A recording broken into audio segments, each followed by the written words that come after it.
Do I talk? Do I talk first? You talk I'll first. take first.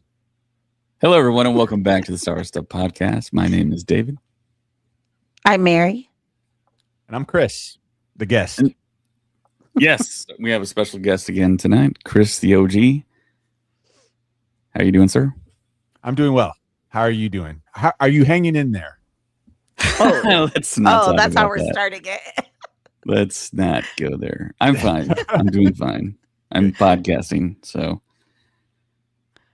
this is where we talk about all things Star Wars and nothing else.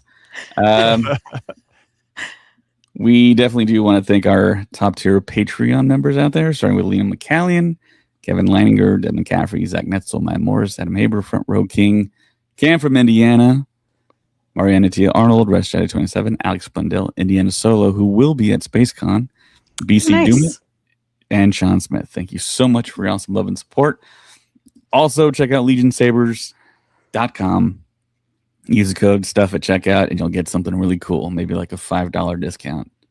So try it. LegionSabers.com for all your lightsaber needs. All right, guys. It is SpaceCon week. It is. Are you packed? It's all in my house. Oh, I don't know. Everything from the stickers to the Funkos to the Legion Sabers necklaces that we're going to have on our prize wheel. You can see it like down behind me right there. It'll all be on the wheel. And I think we've decided to do something a little different this year. What we're going to do, and of course you can see the bottom right, it's 12, 13, 14. So it's starting this Friday. We'll all be there. All the hosts from the Star Wars Stuff Podcast. That's me, Mary, James, Craig, and Zach.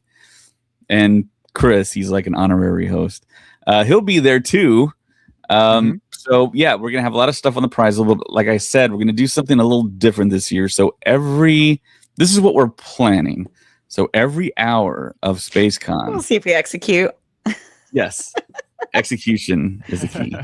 Yes. If you show up to our booth every hour on the hour, we're gonna have a trivia question, and whoever gets that trivia question right is going to get to spin the wheel for free, and whatever it lands on, you get to take. So Super fun. Yeah. That's So awesome. David was sending us all the pictures today of everything. He was doing inventory. So many Funkos. Oh, Yeah. so many Funkos. I I'm do very have some excited. pictures here that I can share. So Ooh. I take a big Husky box, which I used to have my 501st TIE Pilot in, but I've kind of moved that out and put everything in because we've accumulated so much stuff. So here is the box filled to the brim of stuff. Dang, man. Ornaments, Funkos, Funko pins. Yeah. That is what it looks like. 3.5-inch figures, Black Series figures, Funko pins, like Mary said. Yeah. We have some encyclopedias in there. Here's another picture, kind of all the stuff laid out on a table. But yeah, that's not everything. There's more stuff.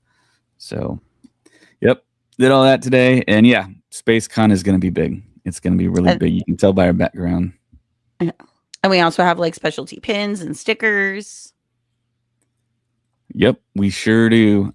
Craig made us a logo for SpaceCon, and we decided to go with that with little baby Rada instead of the SpaceCon UAP.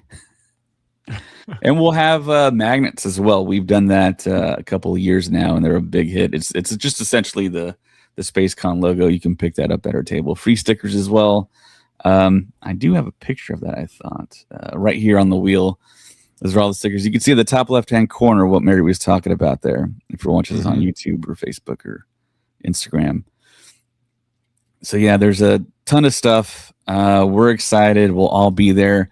If you've wanted to meet us in person, now's the perfect opportunity to see us all at SpaceCon. Like I said, we'll all be there. You'll see some other familiar faces there. So, yeah, it's happening this weekend. And Crisp high fives, bear hugs, all of it. Also, the other thing too, we're making friendship bracelets for the first time. Ooh, okay. We've had that Let's idea in go. the past, and like Mary said, we're going to try and execute certain things. So many beads. yes, So if you're interested in a friendship bracelet, come by and we'll make some Star Wars centric or whatever. I type think of, I made about 4 of them that says I beat Craig for anyone who beats Craig at trivia. So those are limited. Unless you beat him, and then you can make your own too if you want. Yeah. Hey, Joseph on YouTube. How's it going? So yeah, we're super pumped up for that. And of course, I'll show everyone who's going to be there. Of course, our background: Jimmy Smits, Hayden Christensen, Ian McDermott. So I had a lot of Emperor Palpatine pops last year, and they like flew like really quickly. I think I only have 3 left, and the price like just went through the roof on them on Amazon. So I wasn't able to buy any more. But yeah, if you come by the booth, I mean, we'll have them there. Also, I bought some Darth Vader pops. There's no real Jimmy Smits Bail Organa merch other than his like 3.5-inch figure, and it's like super expensive on like eBay and Amazon. So unfortunately, don't have that. We do have Queen Amidala Funko pins though, so we're covering the prequel stuff there. Also, yeah, Ian McDermott, he'll be there every single day at SpaceCon. Jimmy Smits, he'll be there June 13th and 14th. And there's other people that are going to be there as well. You can see on the picture, Tom Hiddleston's going to be there. John Cena's going to be there if you're a wrestling fan. Sean Gunn? Yes, he will be there. Mm-hmm. Charlie Barnett from The Acolyte, June 13th and 14th. Matt Wood is going to be there. He's going to do the, what's it called? The deal that they have. I know there's like a specific term for it. Fan Friday. Fan Friday, yeah. Mm-hmm. So $35 for his autograph. It's a great deal.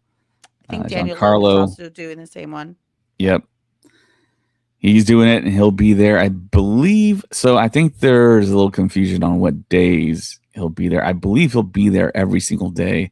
I know he's doing a special thing with a specific charity in San Antonio, and I think that's why he's always making his way back here. But great guy, great to meet. He doesn't disappoint. Get his autograph, get his photo up. Super nice guy. Very entertaining. So much energy. It's wild. I got to meet him last year. It was a lot of fun. Iman Esfandi is also going to be there. We're going to have some Ezra Pops at our booth as well. And he's a pretty cool guy. I've met him backstage before. Really, really cool. Daniel Logan as well. So there's going to be a lot of Star Wars actors in attendance here. So yeah, check it out if you can. If you're in the San Antonio area, fly in if you can. You'll get to see us, like I said, and it should be a lot of fun. A lot of shenanigans, I think, and probably a lot of Last Jedi arguments. Oh boy.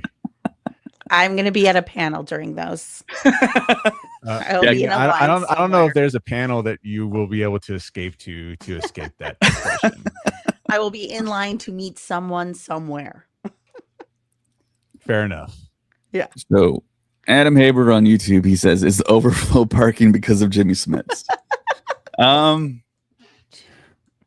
Potentially. Yes.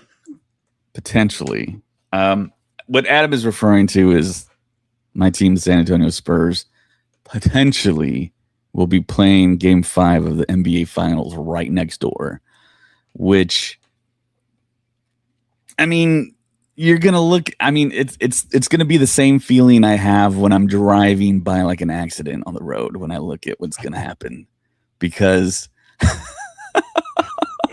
I'm gonna be rubbernecking. I'm gonna like go outside and look at the chaos, because that's a whole lot of people in one tiny area. Everyone from SpaceCon, everyone for the finals, and it's gonna be interesting. We're definitely carpooling. And to tell you the truth, I don't even understand the whole Saturday parking situation. I was able to talk to Bob. To go down the street. Yeah, I was able to talk to Bob for a little bit, and he kind of explained it. And I'm like, well, so SpaceCon attendees will have to park across the street, and it's limited to 1,200 spots.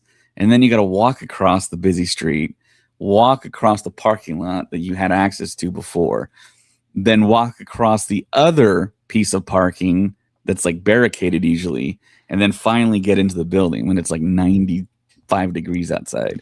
So we're not doing that. early. Well, Get We're there not early. doing we will be there early. That's the thing. We have a booth, so we get there before everybody. So it's a little different for us. Thank gosh. But yeah, I'm not quite sure what the whole parking thing is. So it's going to be interesting. I don't know. It's going to be rainy too in San Antonio, so watch out for that. And that means it's going to be humid. Ugh. Yep. I can't go On anymore. Facebook says that's a really great lineup. I wish I could go. Yeah, it is a pretty good lineup. I like it. It's going to be awesome. All these space cons that have happened have always turned out really well. The people that come by the booth, the panels, you'll recognize some of the people on stage hosting. I think Ted, last time he told me he's doing 9 panels. Whoa. So he was asking if I was interested, and I was like, well, not really. I was like, I'd rather be at the booth. And that sometimes confuses people because everyone's like, don't you want to go somewhere else? And I'm like, no, I like being at the booth. I like seeing the people. I just kind of like being there. That's kind of like my thing. But you like to be where the people are. Yeah. And it just depends on actually where we're going to be spotted on the floor. We've always had pretty good spots. It's usually to where we can actually see the panel from the booth, which is always great.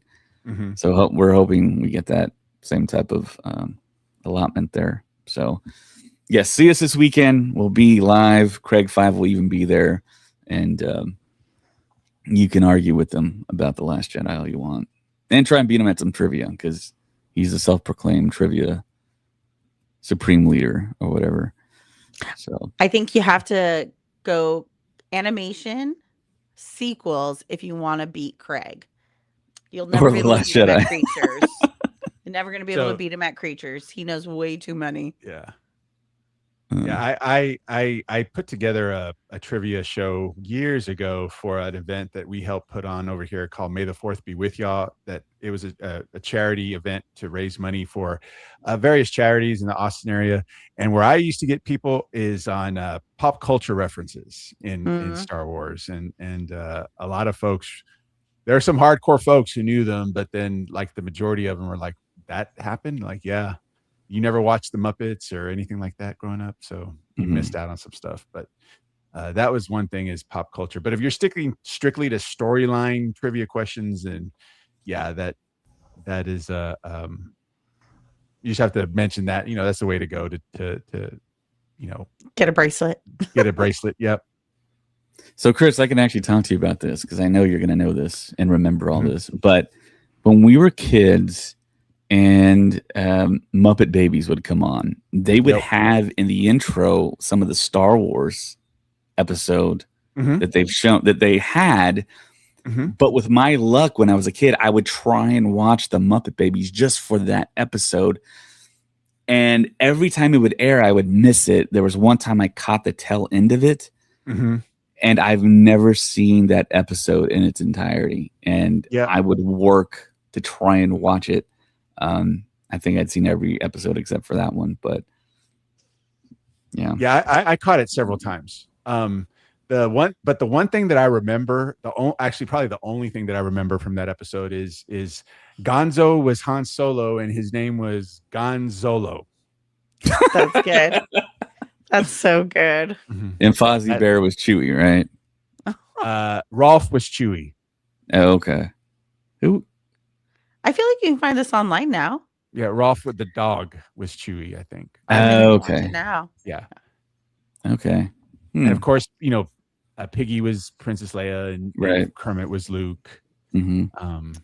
Awkward. Yeah. And they used actual footage from the movie when they intercut stuff. So I thought that was so cool. But I digress. All right. Yep. Were there any other shows that kind of did that in the 80s? I'm trying to think of them. I know you said Sesame Street, of course. Yeah, Sesame Street. Yeah, there were those. Or the Muppets. The Muppets. Yeah. Yeah. Sesame Street too. Yeah. Yeah. Yeah, for me, it feels like not until Family Guy did they really kind of reach and do something Star Wars centric, and that's a great story that Seth MacFarlane has told. Yep. Simpsons haven't done it. That I'm seems sure odd to they me have. that they would. I mean, Yeah, it seems odd to me if they hadn't. Simpsons have done everything. Yeah, I think this was one of those that the Simpsons have probably covered, but it's not as celebrated as like the Family Guy one is. Right. Agreed. When I think of like an animation doing, I think of Family Guy. I think of Family Guy, and I think of it's not like traditional animation, but I also think of Robot Chicken. Oh yeah. No. All right, so on to the news here. So there was a big box office drop, another one. And I think we all kind of saw this maybe coming a little bit, maybe not as substantial, but there was another kind of huge third week drop. There's an article out here that I want to read a little bit from. And this is from Star Wars Newsnet. It basically chronicles the fact that The Mandalorian Grogu has already been bumped down to number 6, which is wild. That's rough. And they bring up the fact that they got dropped by a couple of YouTubers that have made films. It says the Jon Favreau directed movie had another massive week-to-week drop of 61% versus 70% last week. It was surpassed by new releases Scary Movie, which was number 1, roughly 25 million, and Masters of the Universe, which I still haven't seen yet, number 2 with 30 million. At this pace, it looks like The Mandalorian Grogu may be the first Star Wars movie to not cross 200 million at the U.S. box office. It's currently sitting at 155 million and may not even catch Solo's 400 million global gross. For now, it's about to reach 300 million. The total cost of the movie, combining the marketing and production budget, seemed to be around 300 million, which means the movie will likely lose some tens of millions after you subtract the theater's cut. So this is likely raising some alarms inside Disney, which may hide the loss by saying this movie was just an experiment, or that the real deal will be next year's Starfighter. That this was always going to be an uphill battle because it is an established brand on streaming, not the movie theaters. But the reality is nobody is greenlighting a Star Wars movie thinking they will lose money on it. They went ahead with this one because they thought it was their best chance to have a movie play in theaters, and they could market it around Grogu to make good money. All of that while still being aware of the difficulties that they would encounter. Something they didn't expect, however, was so many projects coming out of YouTube. Now the question becomes, what will Disney and Lucasfilm learn from this? Will they wait another 12 months for Starfighter to be the real test? Or will they overreact as they've done in the past and start canceling projects?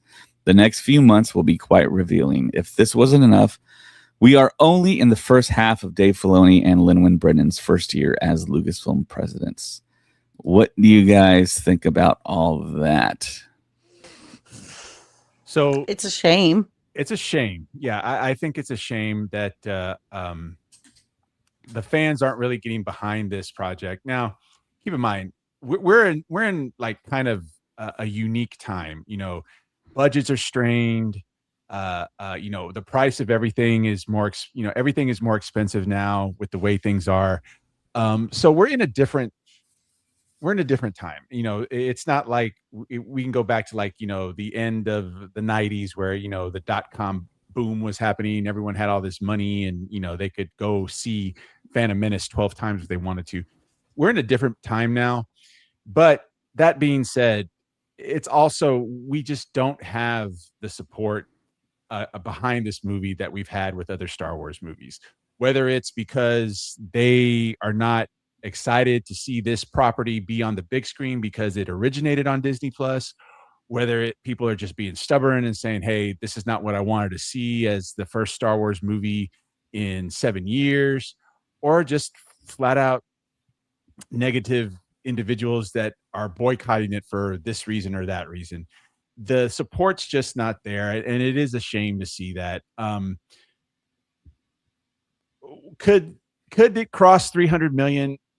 I don't know, but the fact of the matter is, from my perspective, is that the support's not there from the fandom. Everyone who I've seen it, who I know are big Star Wars fans, they've loved the movie. They understand it for what it is. It's not this, cog in the Star Wars universe. It's its own standalone story. But I just feel like the with how the world is and how the state of our country right now, combined with the fact that there's just no support from there is minimal support from the Star Wars fandom, I think is what's caused this really, drop in, revenue. Because, when it came out the first weekend, it had, the numbers were better than what people expected. So that encouraged me to think, oh, you know what, we're coming out, we're going to show out for this movie. I've seen it 3 times. I know several people who've seen it between 2 and 4 times. So the hardcore people who understand what this is supposed to be are showing up. But it takes more than that to make a movie a success. We need all the fans to come out. We need the casual moviegoer to come out, and that just didn't happen. Yeah. I think it's a little bit of what you were saying earlier, like money is tight. A lot of movies are coming out right now, and people know like these A24 movies are always really good. So Obsession got a really big push. Backdoors I heard is really good and stuff like that. So people have to like pick and Backrooms? choose. What? I think you're talking about another movie. I think you meant to say Backrooms. Yeah. What did I Hey, say? what did she say? I don't even know I don't know. You anymore. have to rewind it later. Cut it out. Chris. Cut it out. Cut it out of the only everyone on the live got to experience that. Anyways. Oh my gosh. Anyways. Okay. Back to Star Wars. Oh. You guys are the worst. Children, all of you. I'll let you finish. Okay, back to Star Wars. Anyways, people are picking and choosing what movies they're going to go see because of the finance. And if you're already paying for Disney Plus, then why go see it in the theater? You just got to wait a couple months and then you can see it at home. And you've already paid for it. Now, Yeah, they did talk about there's this new feature now with this app. I don't remember the name of the app, but essentially you can now, I think starting this week, you can go see the movie and you let the app know when you're seeing the movie, and it'll actually run a commentary from Filoni and Favreau, like you would see from a Blu-ray when you see like the director commentary on a Blu-ray while you're watching. Now they're offering that feature with an app, so you just put your headphones in and you'll still hear the movie, but then you'll hear Filoni and Favreau talk about making the movie. Will that be enough of a push for people to go back and see it? I'm going to try and catch it this week if I can. I know I'm busy trying to close out everything I need to close out so I could head to San Antonio, but I'm going to try because I'm curious to see how this works, because I've never heard of anything like this happening before.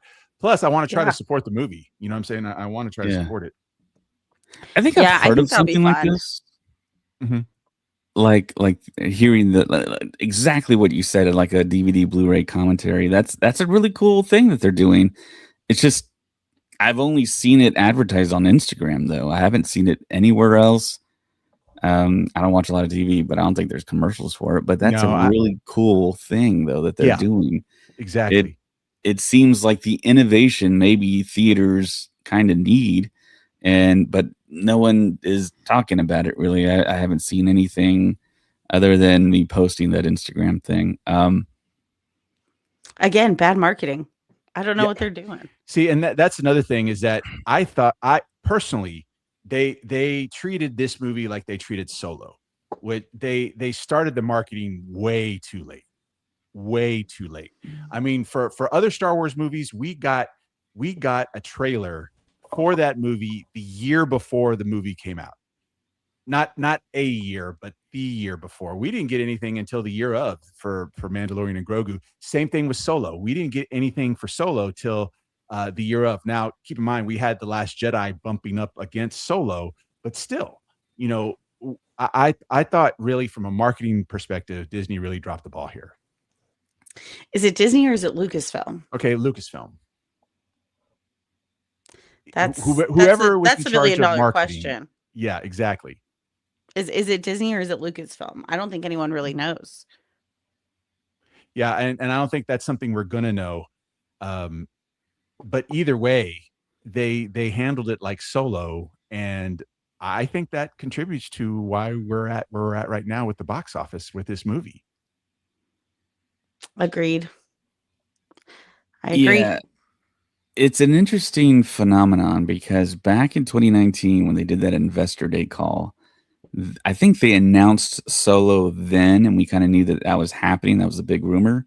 Then it was confirmed, and nobody complained about it. Everyone was like, okay, cool, we're going to get a Solo origin film. Okay, great. But by the time they made it and it came out, and then the controversy aside for the directors, it seemed like people were saying, I don't want this movie. I don't want to see this. It just doesn't make sense. And then people complained about, of course, you couldn't have Harrison Ford in there. It's like the same thing with The Mandalorian and Grogu. It's like people, as soon as it got to theaters, people were kind of like, well, I didn't ask for this. I don't want to see this. And they automatically jumped to the conclusion that, oh, it's TV at the theater because it's The Mandalorian and Grogu. I can see this at home. And that was a lot of the discourse with the general public.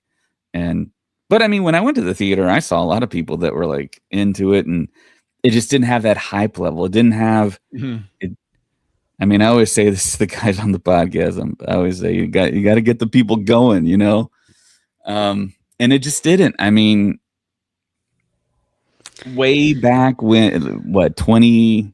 I mean, of course, we got all the excuses about the writer's strike, director's strike, and of course, you couldn't get over the pandemic. But this movie should have came out a long time ago, and it feels like it's kind of Solo repeating itself. And I don't know if you can say it's worse because the budget was lower, but I mean, it's kind of like the article said. What is Disney?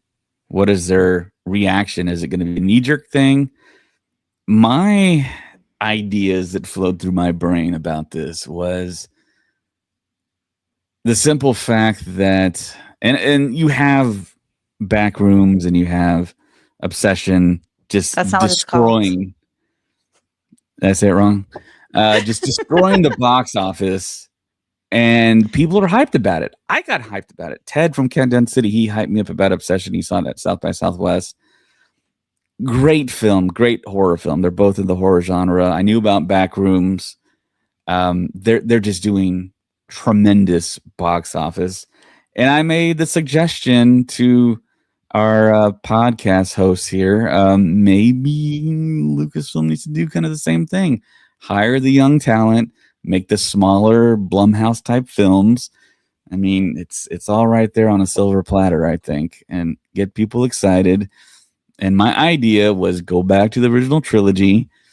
You can do stuff in between the fights that we see, like on Hoth. You can, and I think somebody's already kind of done this small kind of character piece between a snowtrooper and a downed X-wing pilot on Hoth, and you can have two people just have like a little interaction there. You get Tauntauns, you get Wampas, you get the Empire back. There might be a Vader thing happening. I don't know.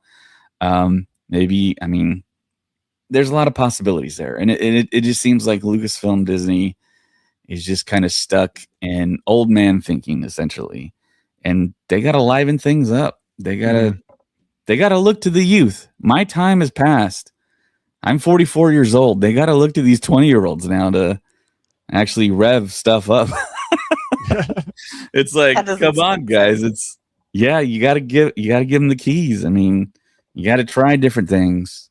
I don't even think it's an age thing. I think we just need more people who are not Star Wars fans making Star Wars content to get something more original without like all this fluff around of like, well, it doesn't feel like Star Wars if it doesn't have this. Cool. Who cares? Like, let's get something new. Let's get like these stories and stuff, right? The people who are going to make that are people who are not already trying to find the algorithm and like, well, we have to have this and we have to have Easter eggs and all these things. So I think the thing that was really missing from the Mandalorian and Grogu film was just the connectivity to the next thing that's happening. As audiences were so conditioned for like Marvel movies. Okay, how does this tie into this next thing? And the really intelligent audiences out there trying to figure out, okay, so I know Ahsoka season 2 is coming out. Are we going to get Ahsoka in this? Is there going to be a cameo? Are we going to see Thrawn? People were thinking it in the audience, and we got nothing. And then on So many top of people that, waiting. it was Favreau directing, the guy who invented the mid-credit and post-credit scene, and we got nothing. Mm-hmm. It's, I don't know. I mean, that's just like I guess the showman in me. It's like, you gotta get the people going. You gotta have the bravado. You gotta be, I mean, there has to be some audacity somewhere to change things. I mean, you took out a lot of the stuff that we love, like the crawl. There's really no Star Wars music. I mean, my buddy Carl pointed out, I mean, where was the Force theme when Grogu was using the Force, you know? That's true. I mean, and it kind of got us because we heard, like, in the trailers and in the TV spots, we heard some Williams Star Wars music in there. Yeah. And I was expecting a little bit of it. Heck, we got Williams Star Wars music in Andor. Like the full-blown ending finale that we get in other like saga movies. We got that at the end of Endor, you know. And we really didn't get any of that. So yeah, I'm with you there, David. I especially since they did throw in post-credit scenes in the Mandalorian television series. You know, we got the whole teaser for Book of Boba Fett at the end of a Mandalorian season. You know, it's not it's not. I think we all loved it. Yeah, it would have been good. Not to mention, you know, they broke with Star Wars tradition in having credits at the beginning of the movie. You know, it's not like they weren't taking any risks per se, but why not take some that could give us some insight to what's going on? Unless they really intended for this just to be a filler, which could be true as well, is that this is just, hey, let's whet the appetite. Let's get Star Wars back in the theater. Let's make some money off merch. Let's try to break even with this. And then pull on the heartstrings next year. Because, you know, next year we're going to get The Unaltered A New Hope in February. Then we're going to get a brand new story in Starfighter that they seem to be putting a lot more behind that than what we ever got with Mandalorian and Grogu, even just now, because they're talking about it. And you know, we knew this movie was coming, but we didn't get too much as far as like discussion from Lucasfilm side. Now, you know, it's being mentioned often. That's also a little bit of Sean Levy. That's what he does. But still, I think really that looking at how they treated this movie, that it was a great movie. They could have gotten behind it, and I do believe a better push would have equaled better box office numbers. But I really think now that Mando and Grogu, as great as movie as it was, at least for me, it was just filler to get us to next year. I agree. I think, like, so before the movie came out and we were talking about Mandalorian, what we're expecting, I was like, I'm excited for this movie. I just wish the people who made the movie were excited for it and stuff. And then Favreau did that interview where he's like, well, they came to me and they're like, we haven't had a movie in a long time. Can you adapt season 4 into a movie so we can have a movie with these characters? And then he was like, well, I can try. No, I can't do it. I'd have to write a one-off. So like he even like fulfilled that. Like he didn't even really want to make this movie. They came to him and said, we need to make a movie. What can you do? And then he stepped up to the plate kind of thing, you know? I don't think it was very much I'm excited. This is a passion project. I want to bring Mandalorian and Grogu to the big screen. I think it's a fulfillment of contract. Yeah, or it could have been you do this for us, we'll give you this later. And it might not have anything to do with Lucasfilm. It could be another Disney project, like a Lion King type thing, you know, like, because, you know, he directed both those Lion King movies, the live action Lion King movies. What else is left to do the live action treatment for the animation for Disney?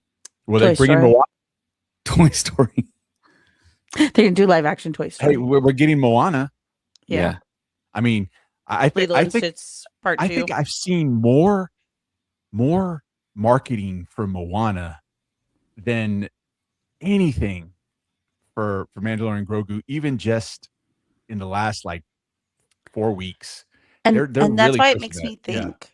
That's why it makes me think like, oh, is it Disney or is it Lucasfilm that's dropping the ball on this marketing on the Star Wars pieces, because Disney will market. They marketed Toy Story really well. They've marketed Moana, Lilo and Stitch. They didn't market Hopper at all, and it did okay. It did okay. Yeah. Another theory I have is people, and I've said that how people are going to interpret this is they're going to be different. People are going to, I know, and talking to some fans, I've kind of been, proven right. Some fans see this as Kathleen Kennedy's last Star Wars project as president. Some people see this as Filoni and Lin Brennan's first Star Wars project. And I'm thinking that potentially, for all the good that Kathleen Kennedy has done, whether, you have to give her credit for the good stuff in Disney Star Wars and the bad stuff, right? She still has a negative connotation around her. And it could be that Disney was thinking, okay, because, she did come out and say, at Celebration in Japan that she was the executive producer for this thing. She was, it was going to be under her flag, even though it's being released under the leadership of Filoni and Lin Brennan. It was still her movie. And I think that got out, and it could be that, hey, we have this negative connotation around you. So that could be why they went light on the marketing. I don't know. It's a theory that I've had, but, unfortunately, and it makes me sad because I think Kathleen Kennedy is an amazing talent. She, David, she brought us some of the movies from our childhood. She produced a lot of those movies.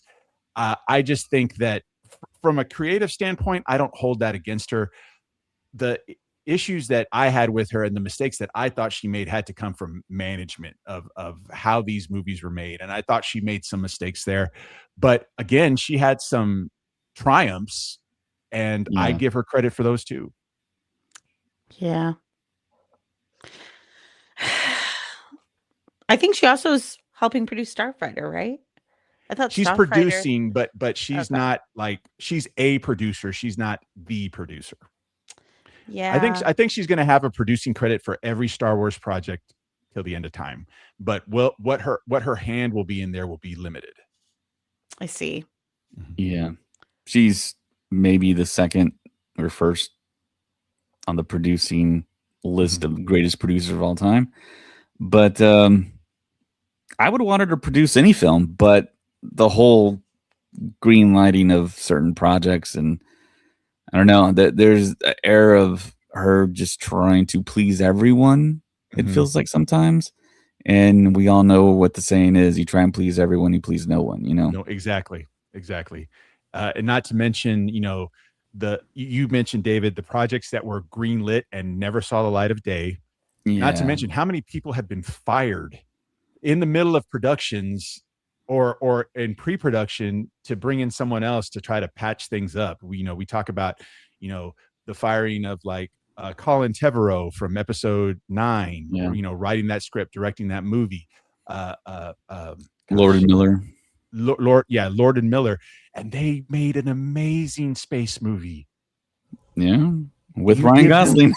Ryan Gosling, exactly. They made an amazing space movie in Project Hail Mary. Why not trust them to do this? Yeah. That's the thing is Kathleen Kennedy brought them in and just talked, just hooped and hollered about how amazing they were in the way that they make a film. So we thought they would be great to make Star Wars movies. They do one or two things that are based on how they make films, but they don't agree with, and they get the axe. And ultimately that falls on Kathleen Kennedy. She brought them in.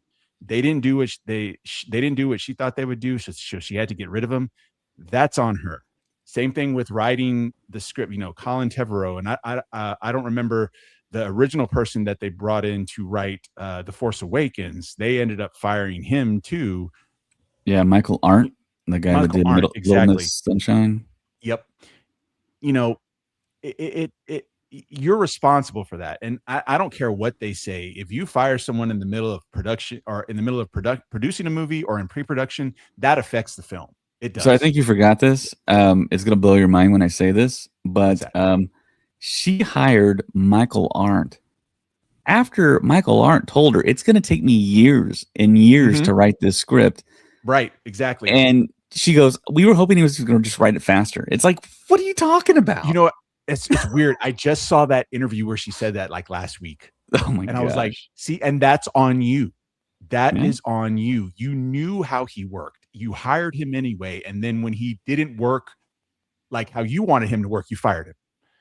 And and even though The Force Awakens was a great movie, I thought the first 45 minutes of Force Awakens was Star Wars perfection. Yeah, it was a great baseline starter for the new trilogy movie. So you know, you didn't feel the effect there, but I mean, we totally felt it with Rise of Skywalker. Totally. So, you know, you're responsible for that. I'm sorry, you are, and that those are the only qualms I have about Kathleen Kennedy is some of the management decisions she made. It's valid. But I digress. We were talking about Mandalorian Grogu. Welcome to the Star Wars Stuff podcast. Yes. Yeah, I mean, she produced the film, so I think it's valid we still talk about her. And to go back to your point, people are looking at, okay, is this the real Filoni, Lin Brennan start of everything? I don't think it's until after Starfighter, to tell you the truth. Yeah, I'm with you there. I don't think it's till after Starfighter. Yeah. But I do think they have more eggs in that basket than they did the Mandalorian and Grogu. And it seems like audiences and fans in our bubble are like saying, but wait for Starfighter. That's going to be something. That's what everyone's saying. I mean, even before the movie came out, wait for Starfighter. Yeah. Or wait for original Star Wars, you know, something like that. I do think that will help. I do think that seeing something that we thought we would never see again in the theater, I think that's going to hype up the fan base. And I think that bodes well going into, not to mention, we're going to come off, you know, Star Wars Celebration LA right into the hype, the final hype for Starfighter. I think that all of that's going to bode well for Starfighter. Yeah. I feel like the trailer is going to be great. Oh yeah. It's going to hype everyone up. I'm getting like Phantom Menace trailer vibes from this movie. That's what I expect. That's what I expect. You know what I want? What do you want? I want a date announced for the release of Ahsoka season 2. We got a time frame. Oh, you want a day? I want a date. A date. Okay. I want to know the day and the time. How many episodes? How long the episodes are? Yeah. I think we're gonna I think we're gonna get the debut for that at Celebration, like they did Kenobi back in that is Chicago. So long ago, or so long away. Well, I mean, they did say first quarter of 2027.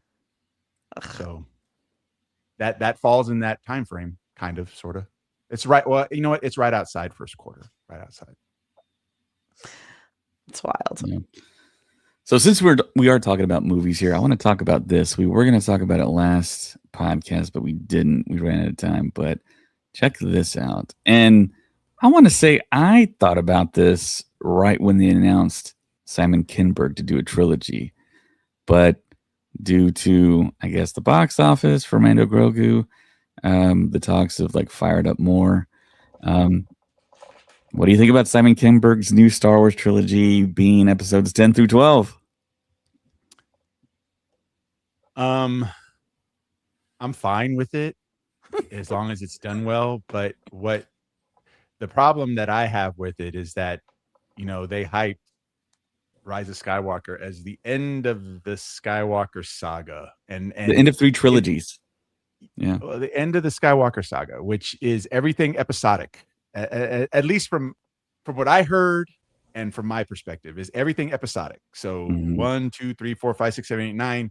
That's it. We still have Star Wars. We still have lots of Star Wars, but it's just not going to be Skywalker saga centric.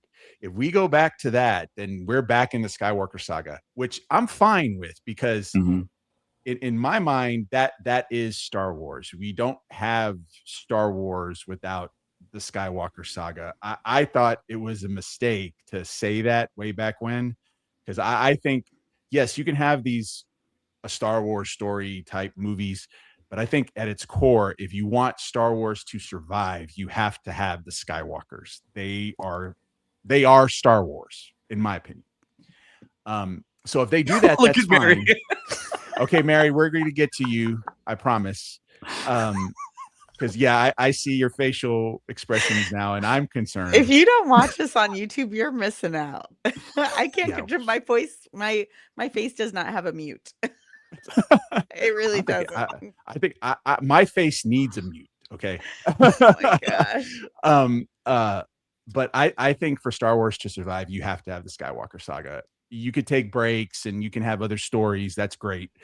But I'm good with it as long as it fits and as long as it's not too crazy. I mean, I'm fine with it. But again, the reason why I was kind of like nonchalant about mentioning it is because like you shouldn't have said that it was the end of the Skywalker saga at episode 9. You should have never said that. I think they felt like they had the stories to cut it off and say, okay, that's it for Skywalker.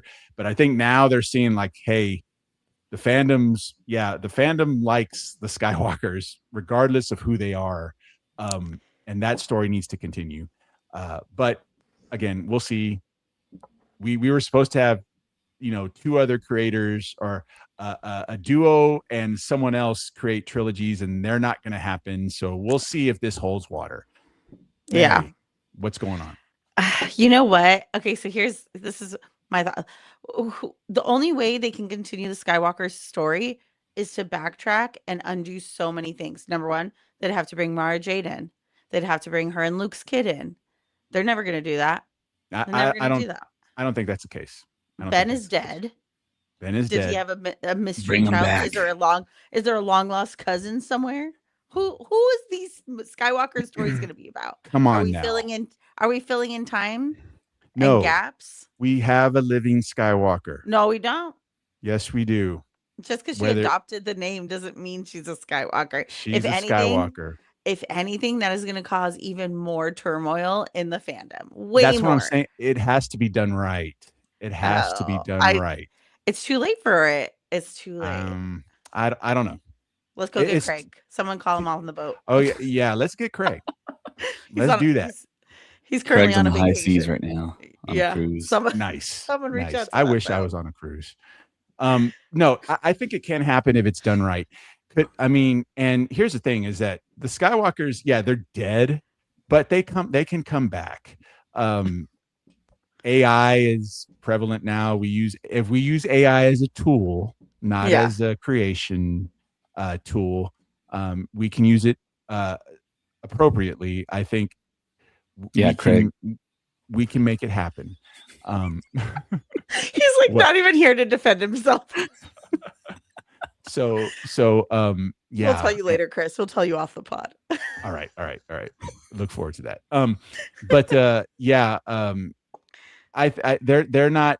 They're no one's ever really gone, and so they can come back in forms.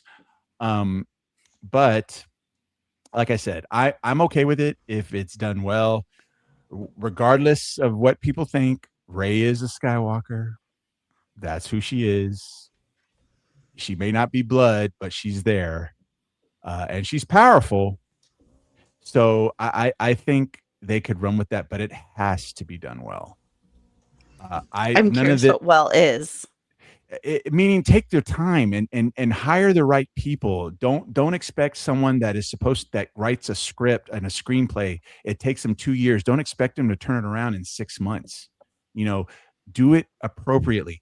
I think another thing they should do is they should go back to 3 years in between releases, not these 2 years that they did for the sequel. I thought, while they still looked amazing. I thought content wise, they could have been a little bit better if they would have had that extra time to actually flesh out the script and the screenplay, and then deliver it to us versus, okay, we know we want to get it to you because now the effects take a lot less time than they did back in the late 90s.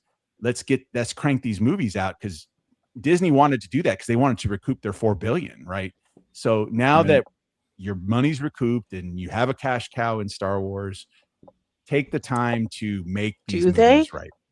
I don't think they have a cash cow. Not anymore. I mean, they you know what? Just because this one movie hasn't performed doesn't mean they're making money in other areas. I know, like, the parks is really the only place they're making money right now. You mean Like, as Disney as a whole, or for just the Star mhm, Wars IP? Disney as a whole. Okay, The Star that's Wars fair. IP, I think they're not, maybe they broke even on this movie. They might have made a little bit of money, but So that's not even taking consideration media and, like, travel and stuff, right, and they're not right. making anything on the shows. Mm-mm. So I don't know So where they're making their money.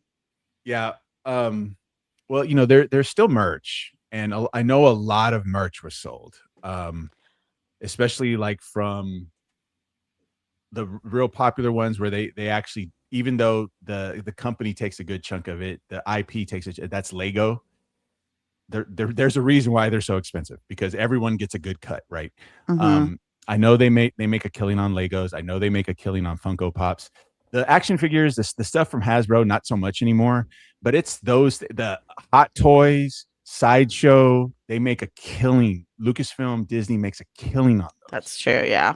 So they're getting their money because everyone Yeah. loves Grogu, and everyone has to have all the new Grogu stuff with the Mudhorn emblem shield, and like I'm considering dropping $600 on the animated Grogu that's coming out next year, because it's I just so saw freaking that. cool. Yeah, I that's just saw so that. freaking cool.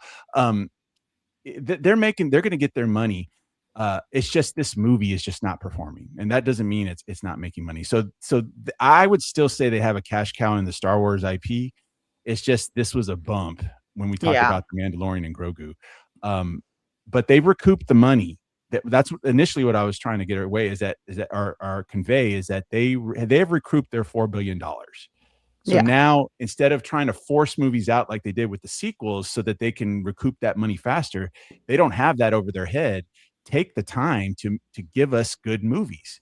Take 3 years in between your trilogy movies and try to make them as good as possible, and not try to work like you're under the gun.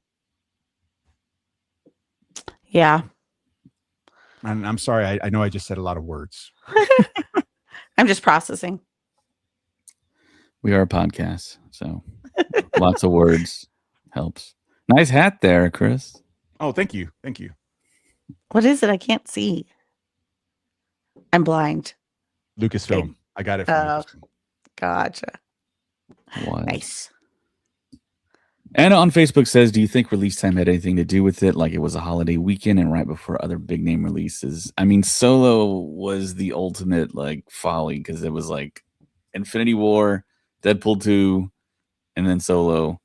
Yeah, that wasn't a good idea. But I don't think anything big happened. But the big phenomenon of obsession and then Mary's favorite movie, Backrooms, came out. So It's called Backdoors.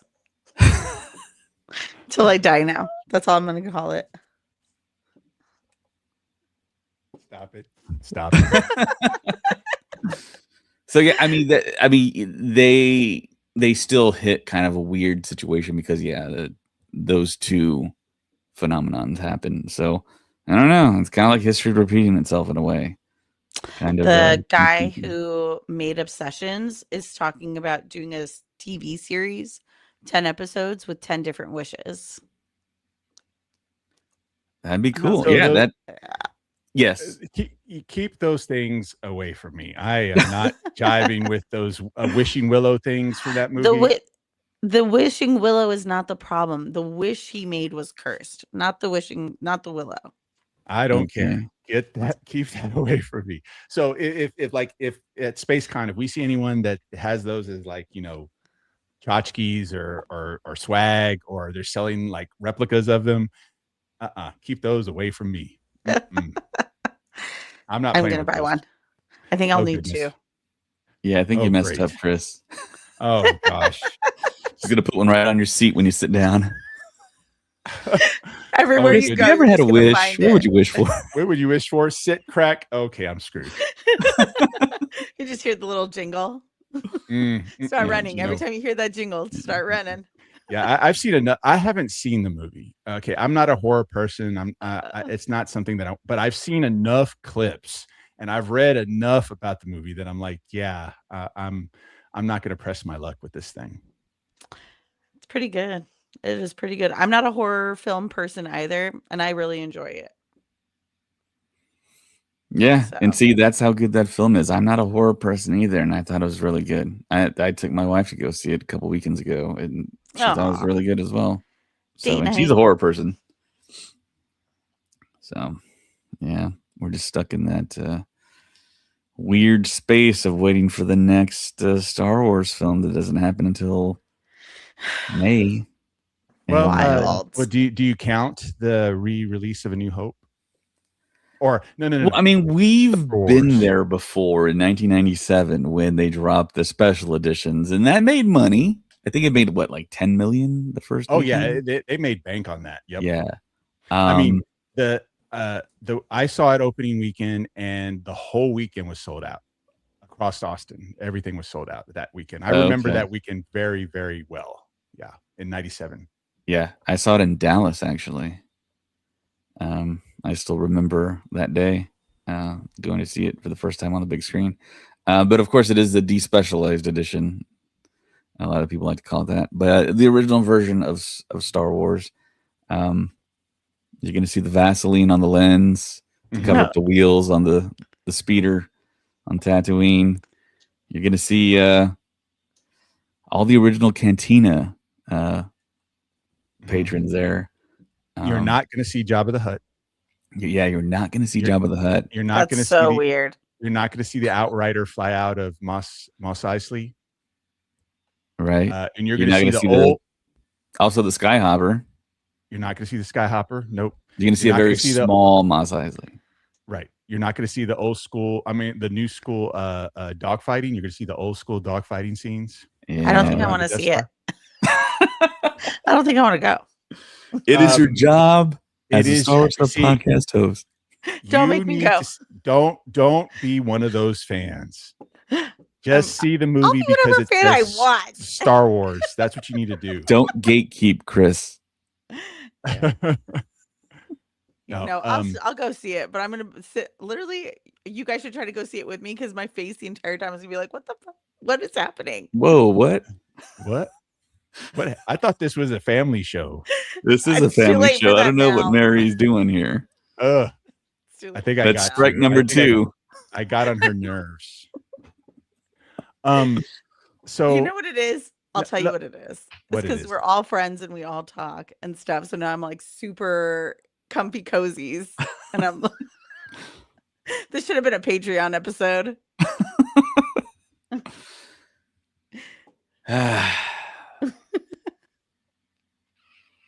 Well, here, I'll say this is that the additions are cool and the upgrades are cool, but I think that the way the dialogue flows, because like first of all, they have messed up the whole Han Greedo thing.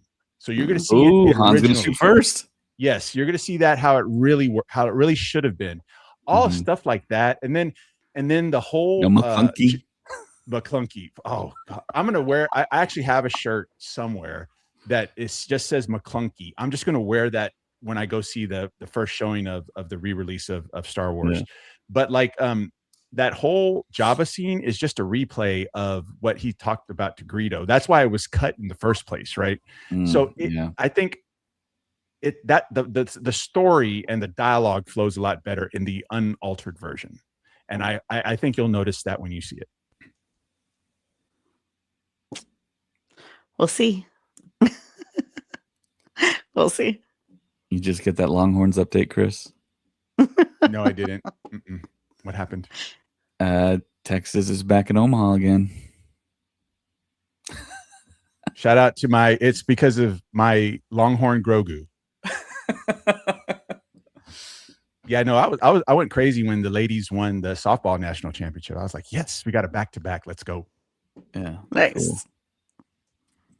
Sports. All right. Yay, sports. Yay, sports. Now, if only the Spurs can win a game in the finals. Oh, my goodness. I had to throw that in there, David. I'm sorry. David, end the podcast. Do I talk about the Spurs on the Star Wars Stuff podcast? I think I can because Victor Wembanyama is a huge Star Wars fan. So hopefully one day I can show him this clip and then he'll come on the podcast and we can talk about Star Wars stuff. Well, he might be across the parking lot in a few days. He may be out for the summer by the time we get. He was at SpaceCon.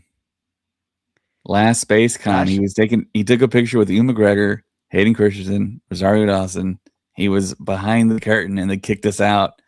And it's like, why are you kicking us out? I mean, it's a controlled environment. You think that Wembanyama would be more cool having y'all there than like the actual stars, the actual movie stars that were there? You know what I'm saying? Exactly, man. You know, he seems like so down to earth. You know what I'm saying? That's the one thing. All the Spurs that I've had issues with the Spurs players over the years, but they all seem real down to earth, and they don't seem like jerks, with the exception of Tony Parker. I think everyone has been real cool.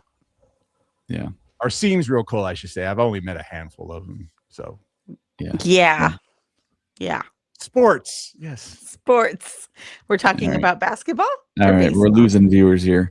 Let's get back to Star Wars. Star Wars Lego.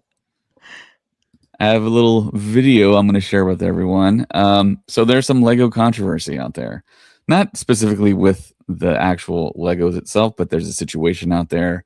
Some collectors. I'll play this video off of TikTok, and you can kind of see what we're talking about, what we will talk about after the video. So check it out here.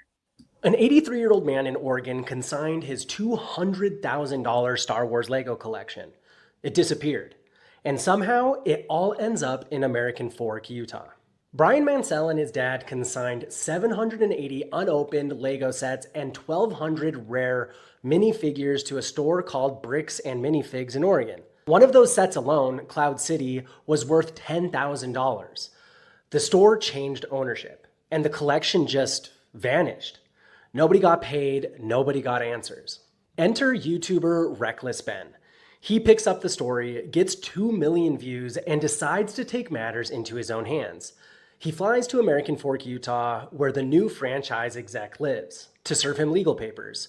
What happens over the next 4 days is a lot. Fake UPS uniforms, a rubber duck delivered as a legal document, repeated visits to this guy's house. One exec calls police 4 separate times.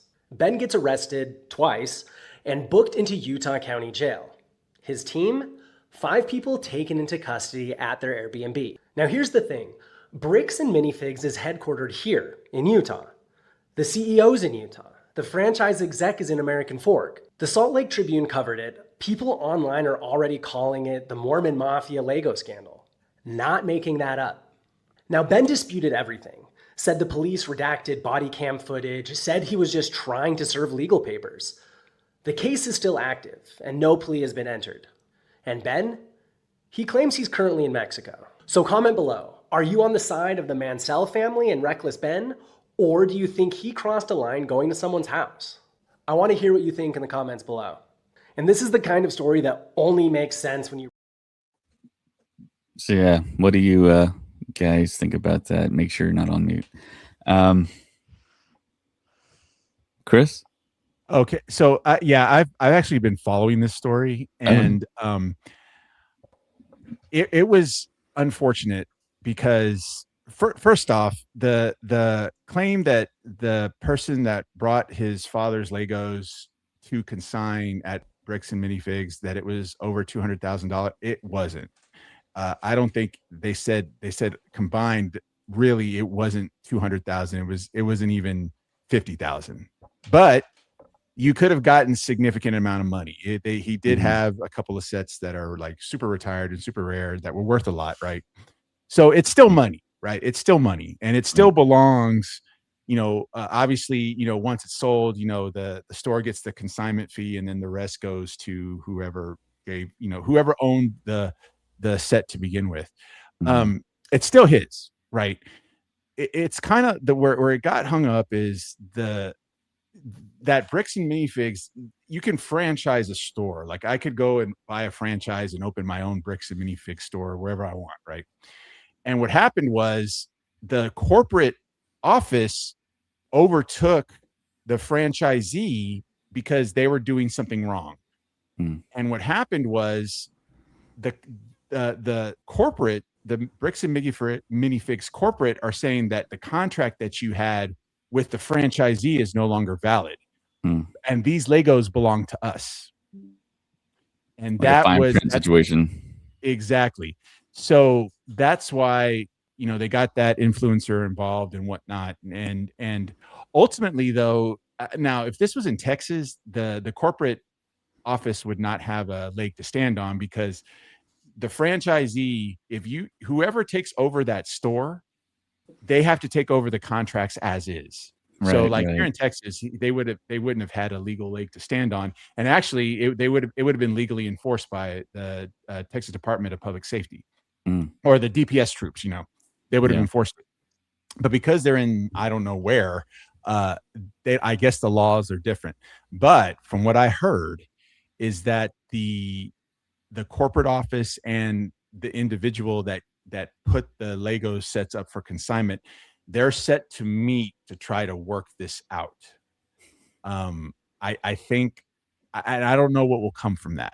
Is he going to get his Legos back? Are they going to buy them from him? I don't know.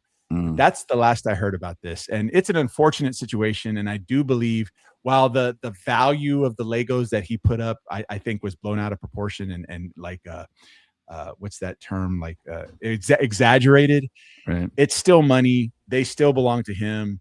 He's still entitled to them, regardless of what, being a franchise store or a corporate store or whatever. But hopefully they're able to come to a resolution where the guy gets his Legos back, or he at least gets paid for them. Yeah. I agree with that.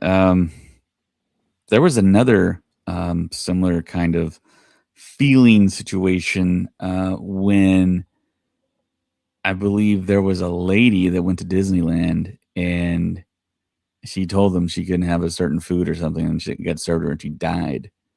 And I think the Disney lawyers claimed, well, you signed that you couldn't sue Disney because you signed up for Disney Plus and it's in the fine print, It feels like one of those situations. It just doesn't feel like commonsensically, morally right to do something like this. But I mean, like you said, outside of Texas, there's different laws. I think it's Oregon and Utah. So I don't know. That's a weird situation. Very unfortunate too, because I believe the father, who's 83, is going through health issues, and they're trying to get money, I think, to pay for possibly like living arrangements or medical bills or whatever. So it is, it's a tough situation. Morally, it doesn't seem right. But I mean, if you buy something, you own it and you sign a contract. But then again, there's sneaky fine print to the whole thing, and then that thing happens, it comes to pass. That's a tough deal. No, I agree. It's unfortunate, but hopefully the right thing will be done because I think the bad press that Bricks and Minifigs is getting is going to be really overwhelming. And, I know all over social media and the various social media platforms, everyone's cursing Bricks and Minifigs to death. And, boycotts are being organized and whatnot. And the truth is they didn't have the best reputation to begin with. No, so this is just another knock against them. So that's why they're coming to the table, not for any other reason. Like legally, I don't think, if he sued them and took them to court, I think I read that lawyers are like, yeah, we're not taking this case because by the time a judgment is reached, you're gonna spend more in legal fees than those toys were worth. So I think really they're coming to the table because of all the negativity that Bricks and Minifigs are getting because of this story. Yeah, the internet can be really powerful. Oh yeah, definitely. Mary, you have anything to say about this? No. No? Okay. All right.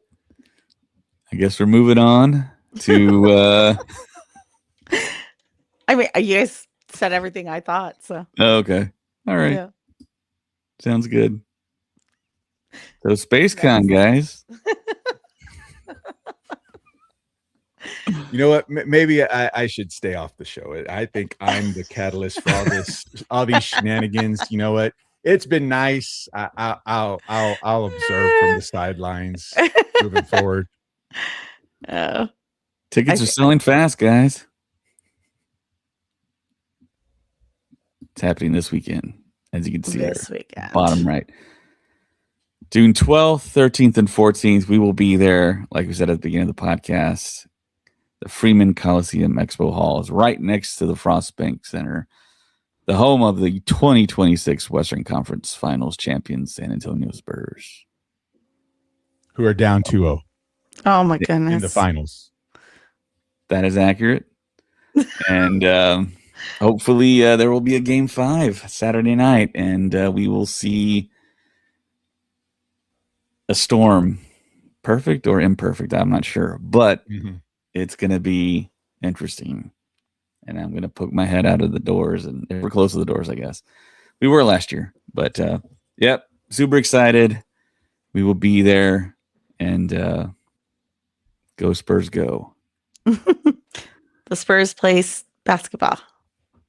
Yes, they play basketball. Yes. Okay. I know things. So I want to ask one more sport, and then let's not talk about sports for the rest of the show. In your day, Mary, were you a Lakers fan? I was a Kobe fan. I wasn't a Lakers fan. Okay. Well, yeah. Kobe only played for the Lakers, so if you're a Kobe fan, you are a Lakers fan. But I never watched. I just liked him as a person. You're still a Lakers fan. Okay.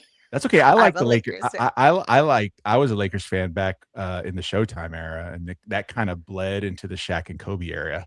Okay. But yeah. So I was just asking because I know most of the folks that I know that are from Southern California. Yeah. They come out here and they curse the Spurs to death. So really? Yeah. Yeah. When it comes to sports, I'm like a Dodger fan.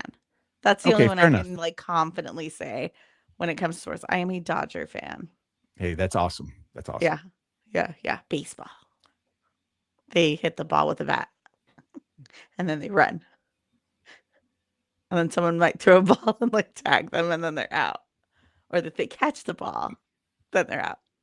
And interestingly enough, you have 2 strikes tonight, Mary. So one more. I'm saving it for the sign off. One more, and I got to remove you from StreamYard. I'll find a way. So what do you? Back. I guess I'll start with you, David. What are you looking forward to most? Obviously, I know you said you're looking forward to being at the booth and seeing the people, meeting people. But what else are you looking forward to this weekend at SpaceCon? I'm looking forward to spending time with Mariana Atia Arnold, Adam Haber, Indiana Solo, Chris the OG, and everyone else that we're probably going to be a bunch of goofballs and have inside jokes like the one we created tonight. It'll be a lot of fun. I'm never going to live this down. So if you come to our booth and you tell us the inside joke, you get a free spin of the wheel. Okay, yeah. You got to be the first one, though. It's the limit to one person doing that. All right, so let's not mention. We all know what the inside joke is. Let's not throw it out there to give anyone a second chance. We want to make sure it's someone that has been watching from the beginning. So yes, there we go. I'm okay. First of all, I'm not. I am a guest. I'm just trying to speak for everyone here. The inside joke. If you can say what it is, you get a free spin at the wheel. Jesus, take the wheel. And the mic. And the mic. And the camera. Jen Urso on YouTube. She's watching us. Nice. Have fun. Thank you. Thanks. So I should have got Felicity's autograph back in Orlando. I know. I need her for my poster. Her and Diego Luna. Will she ever come back? Dude, this poster is about to get wild. I'm about to add Daniel Logan, Hayden Christensen, Ian McDermott, Mark Hamill, Ahmed Best. Yeah. Oh, I'm adding 6 autographs this month. Mark Hamill from Fan Expo Anaheim, right? Mm-hmm. And Ahmed Best at Fan Expo Anaheim. Nice. Which we definitely got to give props to Fan Expo Anaheim. They have invited us to attend as media, and Mary and James will be there at Fan Expo Anaheim, having a whole lot of fun, getting interviews. Come say hi. Maybe we'll have some see what they give us. So We'll see what they give us. thank you so much to them. And also thank you to SpaceCon. They approved our media passes as well. Yes. So, yeah. And thanks Fan to Expo Ted, too. Anaheim. Ted, Fan Expo Anaheim. yeah. So, Mary, what are you looking forward to other than what you already mentioned? What are you looking forward to this weekend at SpaceCon? Oh my Whoa, goodness. as I say SpaceCon, there's a big old Fan Expo Anaheim that just covered my face. Okay, I'll start with this. Fan Expo Anaheim, if you get us interviews to all these people, I will make sure they all get posted. And I'll be super, super nice. I'll bring bracelets for everyone we interview. How about that? Okay, SpaceCon, what am I looking forward to? Finally meeting Hayden Christensen. I don't think you have ever heard this story, Chris, unless you've seen it on the podcast. I literally went to Japan to meet him, waited in line for like 3 times on my trip each day, and never met the man. Yeah, I Literally, did it hear was that so story sad. on the podcast. Yeah, that was so sucked. sad. And I know a lot of people that were affected just like you were, and it sucked. Yeah. So this is my chance. I'm finally gonna meet him. I'm probably gonna like flip out that morning as I'm getting ready. Nobody talked to me the entire car ride there. I need to focus on being able to be a normal human being around Hayden Christensen. Are you going to wear a 'Cause shirt it's that gonna- says I am sand? No. I'm gonna wear my shirt that I can fix him with his face on it. Wow. Okay. So, no. Okay, I'm also gonna meet, if you are a Gilmore Girls fan, Sean Gunn will be there.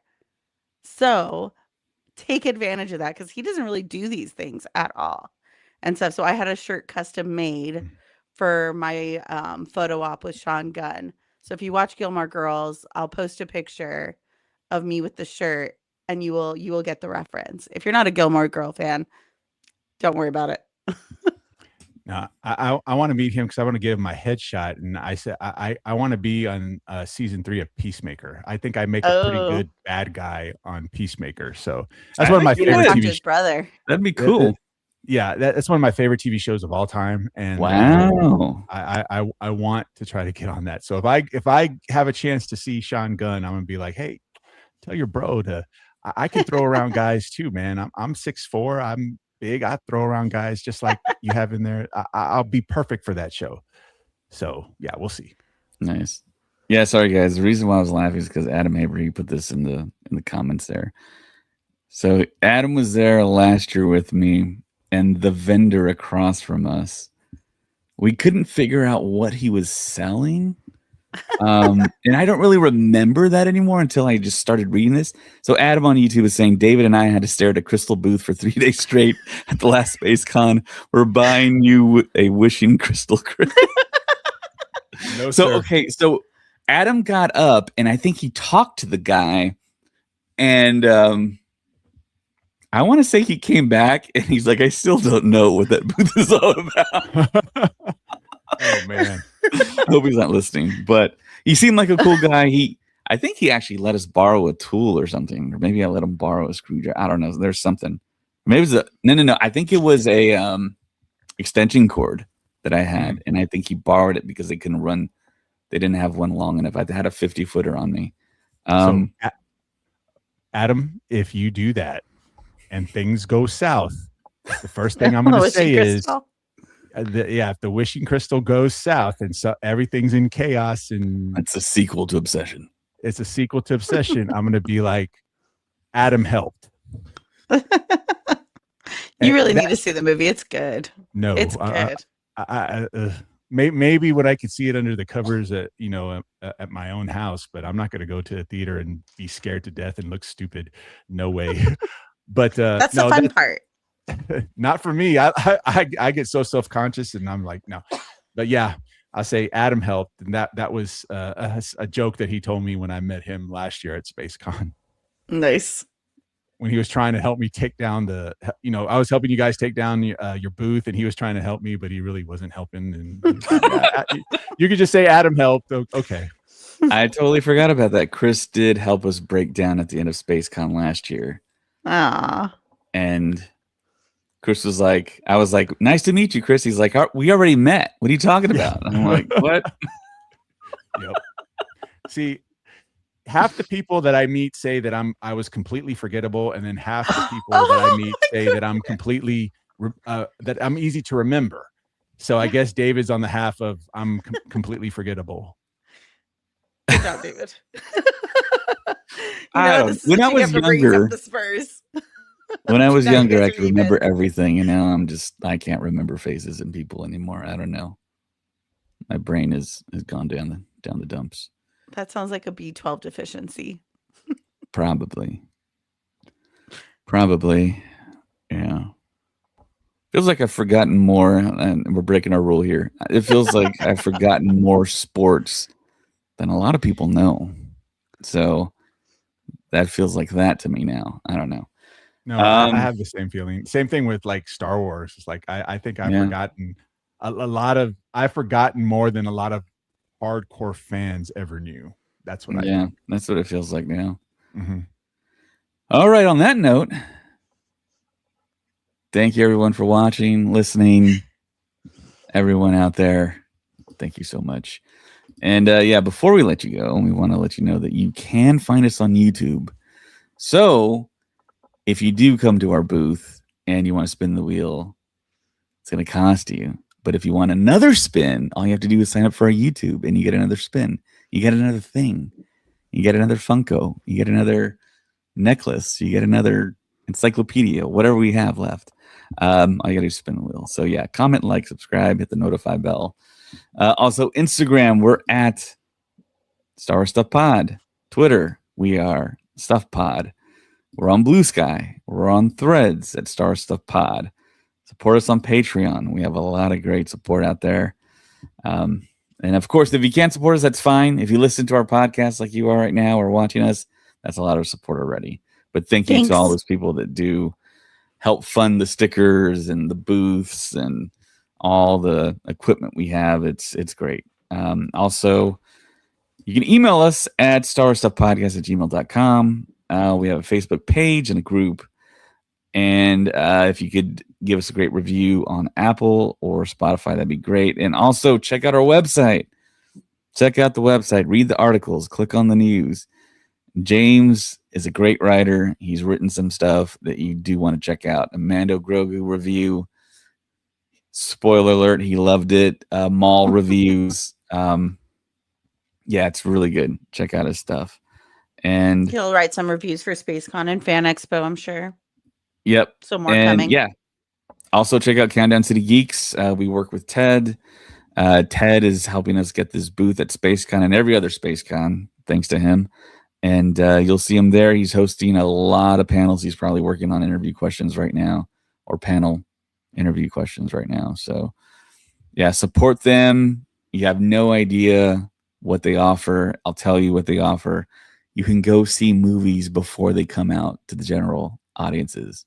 Like Disclosure Day, you could have won tickets to go see them Monday, which I'm not going because I want to watch the Spurs game. So yeah, check that out. Watch them win. I hope so. Yeah, check out Countdown City Geeks. Tons of movie giveaways. They're awesome. And like Jen Urso says, bye, cool stream. And may the force be with you. Bye. Always. Go see Backdoors. Strike 3.